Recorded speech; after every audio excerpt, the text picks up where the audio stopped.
ہمارا نفس کہتا ہے یہ جسم میرا ہے، میری ملکیت ہے، اٹس مائی ڈومین، میری خواہش پوری کرنی ہوگی.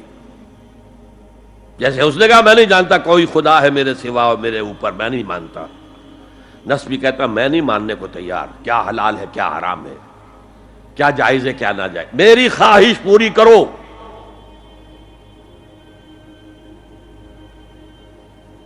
اس کے خلاف جہاد، یہ پہلی منزل کا جہاد ہے. اور آپ کو معلوم ہے 3 منزلہ عمارت ہے تو بلند ترین تو ہے تیسری منزل، اہم ترین ہے پہلی منزل. پہلی منزل بنے گی تو دوسری بنے گی، دوسری ہوگی تو تیسری بنے گی نا. پہلی منزل یہ ہے اور اہم ترین یہ ہے.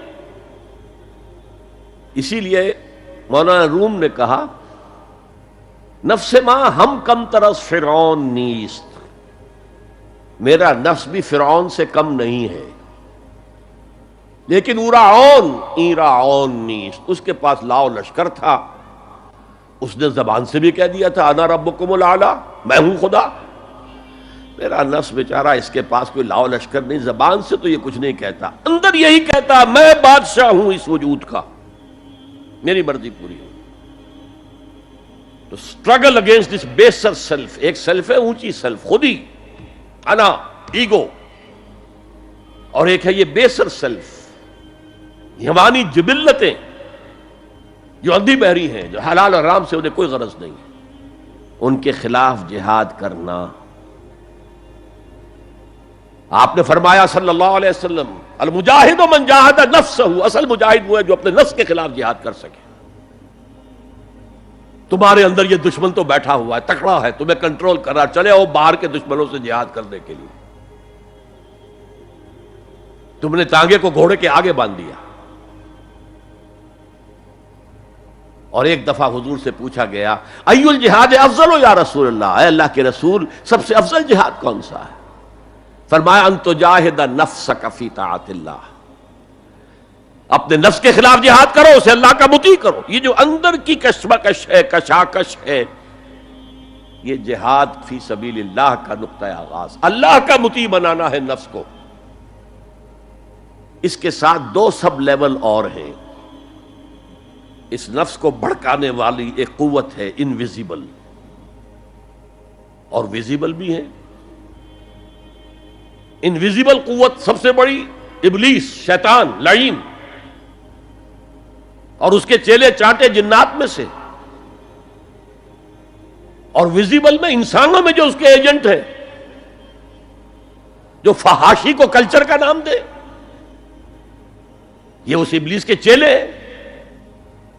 ان کے خلاف جہاد نہیں کریں گے آپ.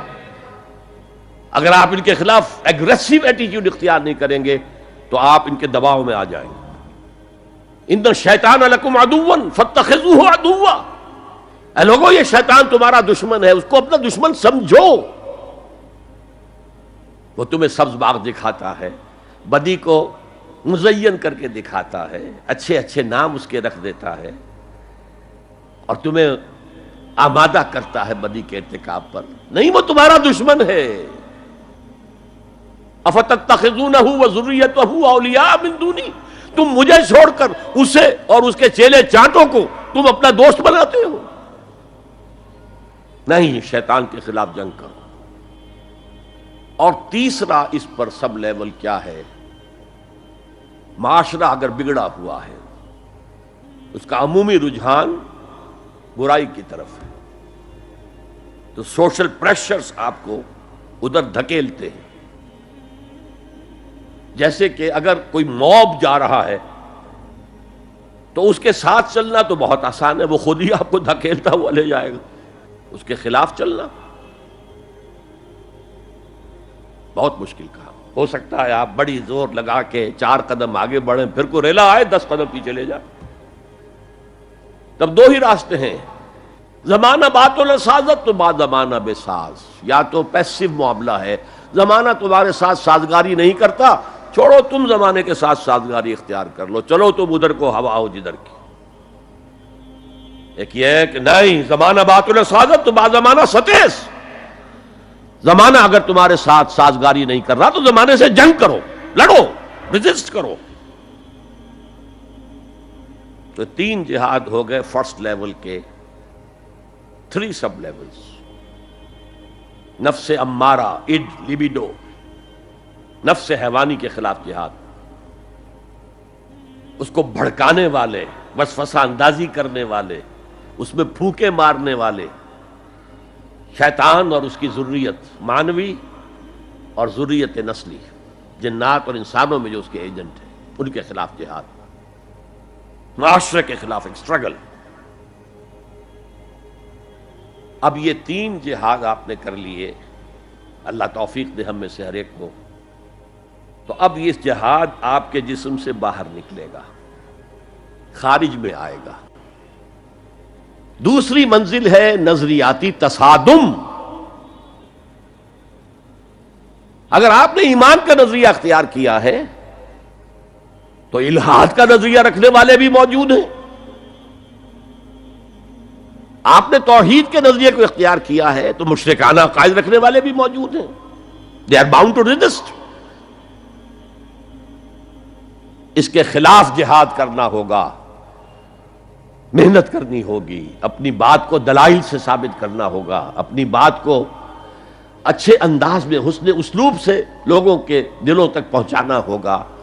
ظاہر بات ہے وقت لگے گا، جان کھپے گی، اور اگر آپ انتہائی سنسیئر ہیں یہ آپ کا ایک لائف لانگ اور ہول ٹائم جو ہے آپ کی انگیجمنٹ ہوگی یہ۔ اینڈ ٹائم از منی۔ جہاد بالمال، جہاد بالنفس۔